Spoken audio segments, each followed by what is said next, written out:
જે મારા મેલડીના બૈના એની માથે દુઃખ બહુ પડ્યા છે, એનો પાર નથી. ગમે એટલા દુઃખ પડે પણ તારું એકેય રૂવાડું ફરકે નહીં. હું તને હવાયો કરું તો હું મેલડી મારા હીરિયા. મારી હું હોશિયાળો નકામો. મારા હીરિયા, તને મનની માલિપા ઓરતા આવ્યા છે ને. હવે મારા મહેનત કરવાના કમાવાના દી નથી. તને મનની માલિપા ઓરતા થાય છે ને. હું ક્યાં રહીશ, મને કોણ ખાવા દેશે, મને કોણ રાખશે? મારા હીરિયા, હું તને મેલડી કહું છું.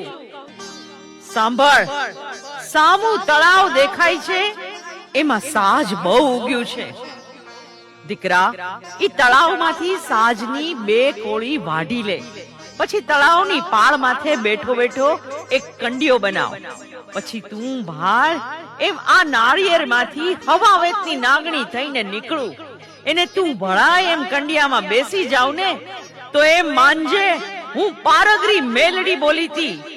મારા હીરિયા, હું હવાવેતની નાગણી બની જાઉં અને તું હવે વાદીડો બની જા. જો સામે લીલા વાંસ ઉભા છે, એમાંથી એક વાંસ વાઢીને એનો એક પાવો બનાવ. પછી ગામડે ગામડે ગામના ચોકમાં ખેલ માંડ અને તું પાવો વગાડ. હું કંડિયામાંથી બહાર નીકળી ગામના ચોકમાં રમત નો માંડું તો હું તારી દેવી મેલડી નહીં. જોજે હો મારી, મને પારકા ગામને સીમાડે લાવીને છેતરતી નહીં મારી માં. અમારા જાયલા બાવડા મેલીશ નહીં હે મારી દેવી. સાંભળ મારા હીરિયા, ગામના ચોકમાં રમત માંડજે. પછી તારા મોઢા ઉપર પાવો રાખીને ફૂંક મારજે.